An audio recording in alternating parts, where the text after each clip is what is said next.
Dilip Kumar, assistant professor in R K college of pharmacy, Naini, Prayagraj.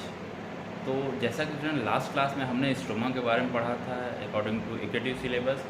Stoma का हमने सिर्फ पार्ट पढ़े थे लास्ट क्लास में, जिसमें आपका कार्डियक था, बॉडी था, फंडस था, एंट्रम था, पाइलोरस था। उसके बारे में हमने सिर्फ पढ़ा था। ये 5 रीज़न थे आपके स्टोमक के। तो आज हम डिस्कस करेंगे स्टोमक का structure by the help of diagram, ठीक है, उसके फंक्शन, उसके बॉडी पार्ट्स और उसके इंस्फिंक्टर्स क्या क्या होते हैं, और थोड़ी बहुत हिस्टोलॉजी हम पढ़ेंगे आपके स्टोमक की, ठीक है। तो स्टार्ट करते हैं आज का टॉपिक स्टोमक। तो स्टूडेंट जैसा कि आप यहाँ स्टोमक का डायग्राम देख रहे हैं, ठीक है, तो इसका मेन पार्ट 5 रीजन हमने बताया था, cardia, fundus, body, antrum and pylorus, ये, ठीक है। तो स्टार्ट करते हैं। तो जो स्टोमक का अपर पार्ट होता है वो आपका ओइसोफेगस से अटैच होता है, जिसे जीई जंक्शन कहते हैं, ठीक है। ये आपका कार्डियक है, कार्डियक फंक्शन है, इसे कार्डियक इंस्फिंक्टर होता है। ये हमारा एज अ वॉल्व भी काम करता है। तो जैसा कि आप देख रहे हैं यहाँ पे ये स्ट्रक्चर ऐसे है, ठीक। तो ये एज ए इंस्फिंक्टर होता है, कार्डियक इंस्फिंक्टर, जो कि आपके जो फूड मटेरियल ऊपर से एंटर करता है और आपके बॉडी में आके स्टोर होता है, और फिर यहाँ से वो इंस्फिंक्टर की तरह वापस नहीं जाने देता है, ठीक है। तो ये मेनली एंट्रेंस को रेगुलेट करता है। कौन सा? कार्डियक इंस्फिंक्टर, ठीक है। देखिए यहाँ लिखा भी हुआ है, आपको मेंशन किया हुआ है कार्डियक इंस्फिंक्टर, ये कार्डियक इंस्फिंक्टर। ये फंडस पार्ट है, अपर पार्ट, ये आपका फंडस पार्ट है जो कि डायफ्राम के नीचे होता है। अब ये आती है आपका बॉडी मेन पार्ट है, जहाँ इसे हम डाइजेस्टिव सैक भी कहते हैं, जहाँ पे आपके फूड मटेरियल आके स्टोर होते हैं, ठीक है। और यहीं पे आपका ब्रेकडाउन स्टार्ट होता है डाइजेस्टिव फूड मटेरियल का स्टोमक में, इसी पार्ट में। यहीं के इंटरनल, ये जो आपके स्टोमक के इंटरनल वॉल है, यहीं से HCl और डिफरेंट आपके एसिड्स आपके सीक्रेट होने स्टार्ट होते हैं, जो कि हेल्प करते हैं आपके डाइजेस्टिव फूड को ब्रेक डाउन करने के लिए। अब यहाँ पे जो भी डाइजेशन होगा, जो large molecules of food particles हैं, वो ब्रेक करेगा आपका स्मॉल फूड पार्टिकल्स में, और आपके आके एंट्रम में यहाँ स्टोर होने लगता है। ये एंट्रम है जहाँ वो फूड मटेरियल स्टोर होता है और रेडी रहता है स्मॉल इंटेस्टाइन में जाने के लिए, ठीक है। तो ये 4th पार्ट हो गया। 5th पार्ट हुआ आपका ये पाइलोरस। यहाँ पे पाइलोरस के जस्ट बाद एक पाइलोरिक इंस्फिंक्टर होता है, जो ओपनिंग को रेगुलेट करता है। ये ओपनिंग आपकी स्टोमक के एंट्रम पार्ट और पाइलोरिक रीजन स्मॉल इंटेस्टाइन को जोड़ता है, कनेक्ट करता है with the help of pyloric sphincter, ठीक है। यही ओपनिंग को आपके रेगुलेट करता है। अब जो एंट्रम पार्ट है, वहाँ से फूड मटेरियल स्टोर हो चुका है और आपके नेक्स्ट स्मॉल इंटेस्टाइन में जाने के लिए रेडी है। तो यही पाइरोलिक इंस्फिंक्टर जो है एज अ वॉल्व काम करता है, और स्मॉल इंटेस्टाइन में जाने से इसको रोकता है या फिर पासेज प्रोवाइड करता है जाने के लिए, ठीक है। तो ये हो गया आपके स्टोमक का स्ट्रक्चर। अब हम चलेंगे स्टोमक को, पहले हिस्टोलॉजी पढ़नी है अब स्टोमक की, उससे पहले हम इसको रिवाइज कर देते हैं डायग्राम को। ओइसोफेगस, यहाँ से फूड मटेरियल आया, आपका कार्डिया रीजन से कार्डियक इंस्फिंक्टर उस पर वर्क करता है, उसको एंटर करता है आपके बॉडी में।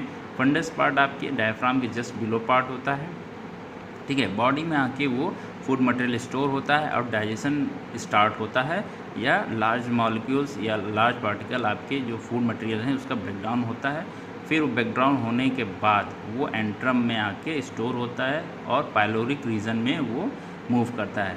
पाइलोरिक रीजन से आपके स्मॉल इंटेस्टाइन को पाइलोरस रीजन जोड़ता है, जहाँ की एक पाइलोरिक इंस्फिंक्टर होता है जो उस पासेस को रेगुलेट करता है, ओके। अब चलते हैं हिस्टोलॉजी ऑफ स्टोमक पे।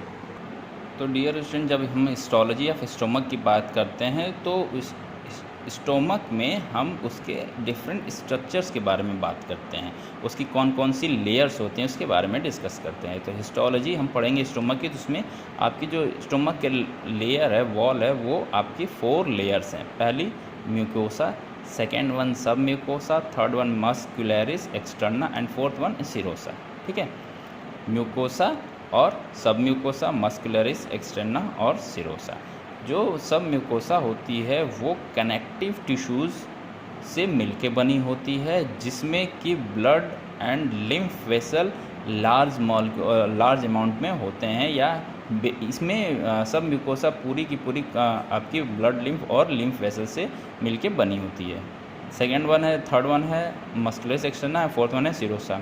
अभी हम सिर्फ इसकी इस पर कॉन्सेंट्रेट कर रहे हैं, बाकी फर्दर हम म्यूकोसा और सब मस्कुलरिस एक्सटर्ना के बारे में भी पढ़ेंगे।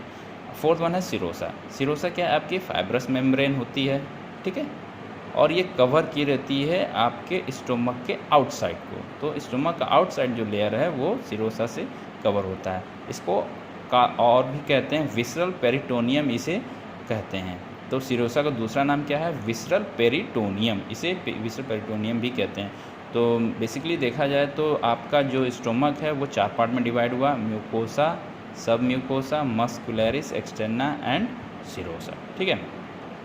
अब ये जो म्यूकोसा है आपका, इसको हम फर्दर 3 पार्ट में डिवाइड करते हैं, या 3 पार्ट में इसको स्टडी करते हैं। पहला surface epithelium, second one lamina propria, third one muscularis mucosae, ठीक है। तो जो ये म्यूकोसा पार्ट है इसको हम फर्दर 3 पार्ट में डिवाइड करके पढ़ते हैं। पहला surface epithelium, second one lamina propria, muscularis mucosae, ठीक है। तो जो आपका यहाँ पे आपको 2 पॉइंट और दिख रहे होंगे, गैस्ट्रिक पिट्स एंड गैस्ट्रिक ग्लैंड्स, ये दोनों आपके सरफेस एपिथेलियम में होते हैं, और ये जो चीफ सेल है वो गैस्ट्रिक पिट और गैस्ट्रिक ग्लैंड्स में होते हैं, ठीक है। इतनी चीज़ें आपको म्यूकोसा में पढ़नी है। ये हो गया इसका हिस्टोलॉजी का व्यू कि आपको ये चीज़ पढ़ना है। अब नेक्स्ट हम चलेंगे हिस्टोलॉजी ऑफ स्टोमक का डायग्राम देखेंगे, उसमें क्या क्या है, ठीक है। तो स्टूडेंट्स आप देख रहे हैं यहाँ पे, आप हिस्टोलॉजी ऑफ स्टोमक को देख रहे हैं, ठीक है। जहाँ पे आपको म्यूकोसा दिख रही होगी, सब म्यूकोसा दिख रही होगी, मस्कुलरिस एक्सटर्ना दिख रही होगी और सीरोसा दिख रही होगी। ये 4 जो हैं आपके स्टोमक के पार्ट हैं, ठीक है। जिसमें म्यूकोसा में हमने भी पढ़ा था surface epithelium, lamina propria and muscularis mucosae, जिसमें हमने और भी देखा था गैस्ट्रिक पिट्स, गैस्ट्रिक ग्लैंड और चीफ सेल्स, ठीक है। सब म्यूकोसा ये वाली लेयर होगी, जिसमें हमने देखा था क्या था, कनेक्टिव टिश्यूज़ और blood vessels and lymph vessels. यहाँ पे आपको दिख रही होगी जो रेड वाली जो ब्लड वेसल्स है और ब्लू वाली आपकी लिम्फ वेसल्स हैं, जो कि आपकी सब म्यूकोसल लेयर में पाई जाती हैं।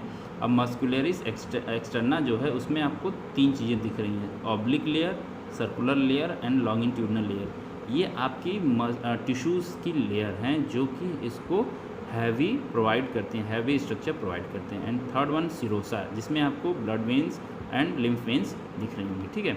तो फर्स्ट पार्ट आपका म्यूकोसा है स्टोमक का। स्टोमक के फर्स्ट पार्ट में फर्स्ट है आपका surface epithelium, second one lamina propria, third one muscularis mucosae. तो इसमें जो ये गैस्ट्रिक पिट्स हैं, जहाँ से आपको ये दिख रहा होगा आपके सरफेस एपिथेलियम, ये गैस्ट्रिक पिट्स, ठीक है। यहीं से आपके जो गैसेस हैं, गैस्ट्रिक ग्लैंड्स वगैरह हैं, वहाँ से डिफरेंट एसिड्स का सिक्रीशन इन्हीं पिट से होता है।